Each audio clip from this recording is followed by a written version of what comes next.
సూర్య retro movie review భయ్యా. Spoilers లేకుండా సోది లేకుండా మాట్లాడుకుందాం. ఫస్ట్ ఆఫ్ ఆల్ భయ్యా, ఈ మూవీ చూశాక నేనైతే బాగా కన్ఫ్యూజ్ అయిపోయా.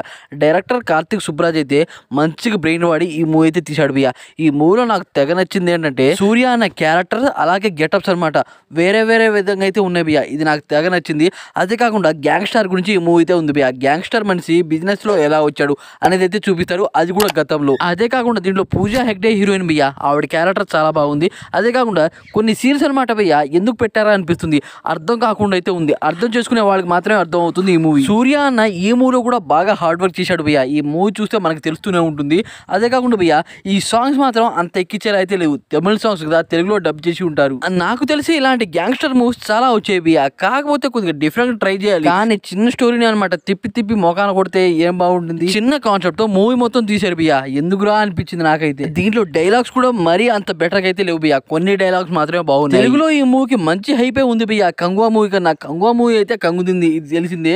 అయితే ఆ తర్వాత వచ్చిన సినిమా బాగానే ఉంది భయ్యా. సూర్య అన్న తమిళ్లో పెద్ద స్టార్, కాకపోతే అలాంటి స్టార్ ఇలాంటి గ్యాంగ్స్టర్ మూవీని అవాయిడ్ చేస్తే బాగుంటుందని నాకు అనిపించింది. ఈ మూవీలో బ్యాక్గ్రౌండ్ స్కోర్ బాగానే ఉంది. సినిమాటోగ్రఫీ కొద్దిగా డల్ అనిపించింది. ఓవరాల్ గా ఈ మూవీని వన్ టైం వాచబుల్ నాకు అనిపించింది. ఈ మూవీలో కొన్ని ఎలివేషన్ షాట్స్ అయితే ఉన్నాయి భయ్యా. ఆ సీన్ కాడ నేను మ్యూజిక్ బాగా ఇచ్చుంటే బాగుండేది.